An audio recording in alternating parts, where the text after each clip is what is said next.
Alright, admittedly, the title of this video is definitely clickbait. I'm not used to doing that. I feel really weird for trying it this time around, but it makes sense for the context of this video, the topic of this video. You'll totally see what I mean. Let's get right into it. Howdy y'all, I hope you guys are all doing well. I hope you guys are safe and I hope you guys are healthy. My name is Josh and I absolutely love clothing and personal style. So if you're into that type of content, feel free to subscribe to me here on YouTube as well as follow me on Instagram at where's_Galdo. So today's video is going to be, how do I describe it?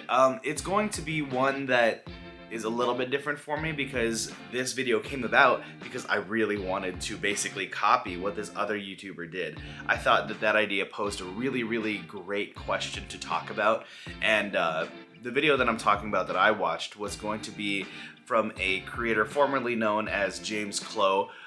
Goes by his actual real name nowadays, but I've been watching him for really a good amount of time now, and I loved his channel so much. He's very minimalist in nature and in dressing himself, but he basically created this video which is inspired by another very large YouTuber, Lainey Ozark, and it was posing the question of you lost your clothing, you lost your entire wardrobe, it got lost, it got burned in a fire, got stolen, whatever it may be. How do you rebuild? And I thought that idea was so cool that I wanted to do one for myself. So apologies for recycling content. So back to the base idea. Scenario is my wardrobe was stolen. Say I don't have any of this stuff that I have now and I have to completely rebuild from scratch. What exactly do I think are the most important parts of my wardrobe other than the bare bones essentials? I'm not going to talk about underwear or socks obviously, but what are the bare bones essentials in terms of rebuilding my wardrobe? And my little twist that I'm going to put on it is what I'm going to aim to upgrade it to over time as I save money and once my wallet permits, what am I going to upgrade these things to? The first items that I'm going to talk about are going to be things that are easily accessible, maybe not the most expensive thing in the world, and just something that I think are good bare bones basics. And then what I'm going to upgrade it to is going to be things that I save up for, that they're the better versions or more fashion forward, or things that are less bare bones essentials and more luxuries that I can get over time. Before I get into the actual list of things, I am going to put one limiter on myself, and that's going to be not being able to say just to go to the thrift. Thrift is kind of based on luck. You don't know what you're gonna find. You don't know if it's gonna be in your size, and it would just be too easy to say just go to the thrift store. I'm still gonna include some vintage items in this video, but I'm going to show exactly how I would go about finding it if I choose a vintage item. So let's get right into the list. First item that I'm going to do to rebuild my entire wardrobe is going to be a pair of jeans. A good pair of straight leg jeans is going to be the foundation for just about any solid outfit that is kind of an everyday type of outfit. It's not too out there in terms of being too fashionable, but it definitely will look put together if put together right. Levi's 501s, showed this in my last video. My pair is size 34-32. Perfect basic jean, black. I'm probably going to pick all black for this entire list of things, just because black is easy to pair with itself and I don't need to think about color combinations. But Levi's 501s, really easy to find. Just go onto eBay, look up Levi's 501. For me, 34-32, black, and usually you can run into some great options for you. I pay attention to the tag and make sure that they're not modern pairs, because modern pairs don't fit as well. So if you look for a pair from the early 2000s and prior, a lot of times the fit of those 501s are pretty good. What would I upgrade that to? I really like denim, and I'm going to stick with jeans. So there are two brands that make really amazing pairs of jeans, and that's going to be Rick Owens. I mean, everybody on this channel should know that I love Rick Owens. One of my favorite pairs is going to be the Rick Owens Geth Cut jeans, which is a super wide leg, really cool, super expensive at retail, but really wide leg jeans, and they're selvage denim, and I think they're about 16 or 14 ounce denim, so they're super heavy, really durable. And another brand that I would also aim to get pants from Jaded Fantasy. I don't even know if I'm saying that correctly. I mean, whatever. You get the idea. Jaded Fantasy. Really, really cool brand. One of my favorites as of late, and the fits of their pants are absolutely amazing. They make anything from a straight leg to a wide leg fit, and they use just some of the best materials. It fits me so well, and yeah, they are quite expensive though, being an independent designer. So Rick Owens and Jaded Fantasy, that's going to be the pants that I go with. As for shorts, I wasn't going to include shorts at first, but I was like, you know what, if I'm talking about building an entire wardrobe from scratch, I need shorts for the hotter weather. I used to not wear a lot of shorts, but nowadays I wear a lot of loose fit Dickies shorts. Really, really great, really easy to find, super cheap. You can go on like Depop and find, I actually got 2 pairs of Dickies shorts on Depop for like $25.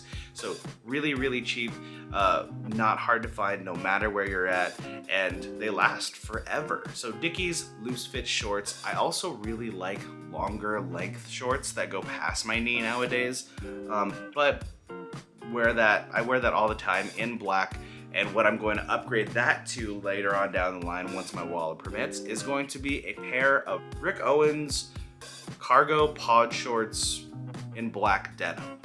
Really, really cool, durable, using the same denim as like I'm pretty sure it's the same denim as the Geth Cut jeans use, but just a more interesting, intricate looking pair of shorts. Really cool and absolutely love it. So that is going to be my shorts option. Next up, I'm going to be talking boots. One of my favorite things to wear. Boots are absolutely essential for my wardrobe, and they don't need to be expensive. So this first pair is going to be a pair of Addison boots. These are so easily found on eBay for like probably less, like 50 bucks, I think, maybe.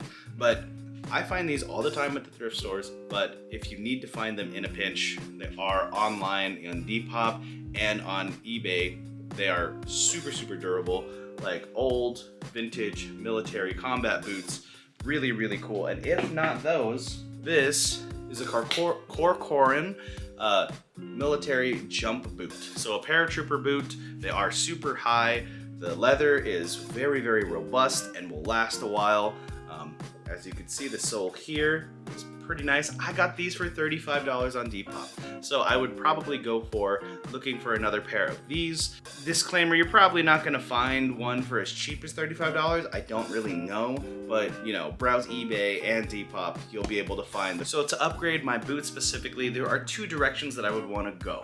So the first direction is going to be like the more functional, robust, really hard wearing boots. And then the second one is going to be more so kind of for fashion purposes. And for the robustness, durability, and just tankiness of this shoe, this is going to be a Wesco engineer boot. I absolutely love engineer boots. I made a video on the history of them as well. Really just brilliant shoe. Just this really aggressive lug sole we have right here. They're super high. I love wearing them with shorts too. These are perfect, absolutely perfect boots. And for the more fashion forward purpose, I have these Guidi combat boots in the square toe. In the past couple of years, they've started to do square toe, which give you more space in the toe box area, which is really nice. And these also have a Vibram sole, so these are pretty durable themselves too. But for fashion purposes, the aggressive square toe is absolutely gorgeous. So this is what I would eventually build myself up to. We're gonna stick to footwear, and I'm going to be talking about derbies now. So derbies, I think, are absolute essentials. I would actually prefer to wear a derby or a boot over wearing a sneaker nowadays. I don't know why. It might be the look, but if you want the comfort of a sneaker with the look of a derby that's a little bit more put together in my opinion, go for Doc Martens. This is a white pair of Doc Martens 1461, I'm pretty sure, but you could go for a black pair if you like. I have a white. I used to have a black pair. I personally don't really like the yellow stitching, so you could black that out with a Sharpie or just get the mono ones. I don't know if they still sell those, but these are very easily found on Depop, eBay, secondhand very, very, very easily. So Doc Martens 1461. This would probably be my replacement for like a sneaker in my wardrobe. Obviously, I'd wear something different to like the gym or something. What I would aim to upgrade to over time is going to be this derby right here. This is a Guidi derby. Forgive me, I don't know the number or model number, but this is one of my favorite derbies. They are absolutely beautiful. You can see that at the bottom they're kind of more black in color, and then towards the top it fades into a brown. It's absolutely beautiful. Even the lacing is really cool because it goes underneath the shoe.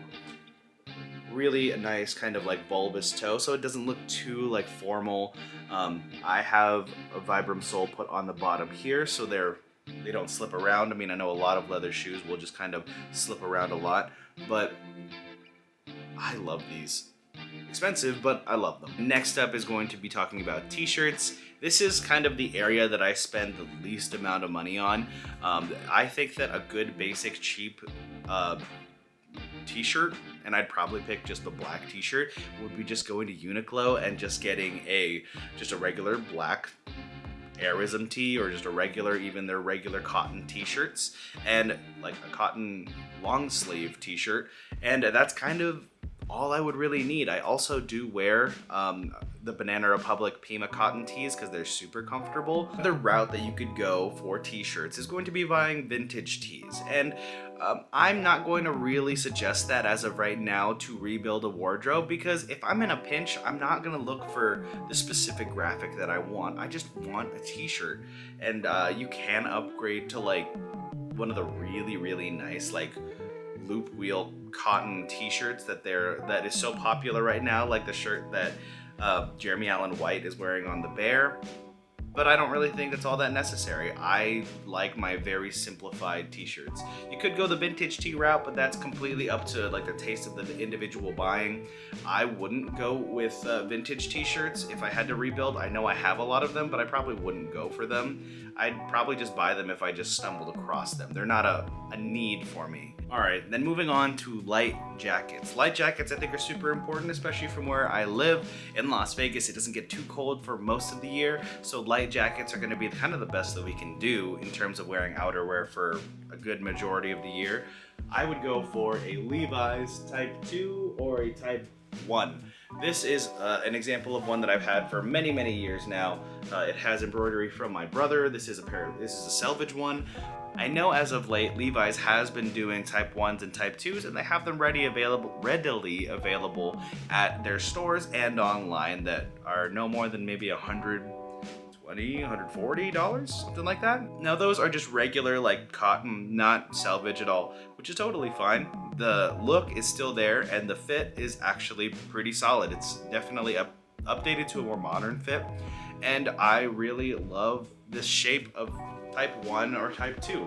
This is a Type 2, and yeah, that's a really solid kind of basis. A Type 3 jacket is also pretty cool, and the way that I would upgrade it is one of my grails that still continues to be one of my grails to this day and is only getting more expensive as the years go by, but a Capital First Boro denim jacket.